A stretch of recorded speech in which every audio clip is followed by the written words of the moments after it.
Hi, I'm Jolly of Bad Omens, and you're watching Heavy Consequence. Just jumping into it, your single "Just Pretend" not only topped the rock radio charts, but it also topped the alternative radio charts. Yes. Which is very cool and something that honestly not a lot of people can say. So what do you think it is about that song that's kind of like, we'll call it crossing over or connecting with different types of people? Interesting. I really don't know if it just really resonated with a lot of people, I guess. And then it did definitely catch his first fire there with the TikTok thing, I think. I'm really not that much on TikTok myself. I just know that was a fact, and I was like, cool. and that definitely, like, it got it a lot of attention, and I think that a lot of people might have actually started listening to the band through that way. Like, oh, what's this? That's a cool song, and then kind of checked us out after that, and then became somewhat of a fan or something. So that's just cool, you know, very good. Yeah, that's awesome. As somebody who obviously is in the band, how do you feel about that song being the introduction maybe for some people? Do you think it's a good foot forward? Do you think it's a good representation of you guys? Yeah, I think it is a good song. It really is. Like, we kind of wrote it as sort of a prank, and just like, look at us writing this radio song, and like the first version of it was just kind of Noah kind of making it sound kind of butt rocky and just like for fun, like listen to this, and then we kind of just made it more serious, like added the good lyrics to it, and then was just like, you know what, this is a pretty good song, and then what do you know, people liked it, you know. One of the other songs that I wanted to ask about, kind of the origins and the really cool reception, is Death of Peace of Mind, the title track, because that one also did numbers. I think I got the number here. It's like some crazy 18 million views on YouTube or something like that. Oh, good. Like, what do you think it is about that song then that's been connecting with so many people as man, well? we had a lot of fun making it. I think that was the song when it was obviously during the lockdown. I think that I lived with Noah, like we lived in the same house with a few others.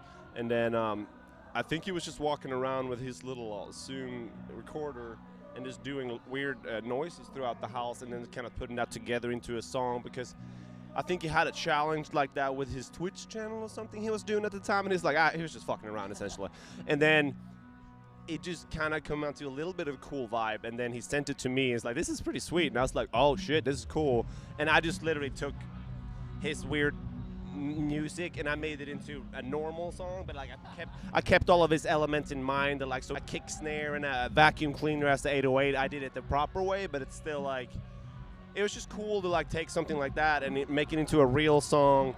And no, it's a cool song. I gotta hear the vacuum cleaner version now one of these days. I know. I think he had a vacuum cleaner for the 808 or something like. And then we have a dog, you know, the bark, and we kept that in there. We might actually have kept that in the real one, just like added some effects to it, so it sounded like, you know. Moving on to the album, Death of Peace of Mind. You guys are still kind of in the album cycle of it. I know you guys got the tour that's sold out, which congrats. That's Thank you. Awesome.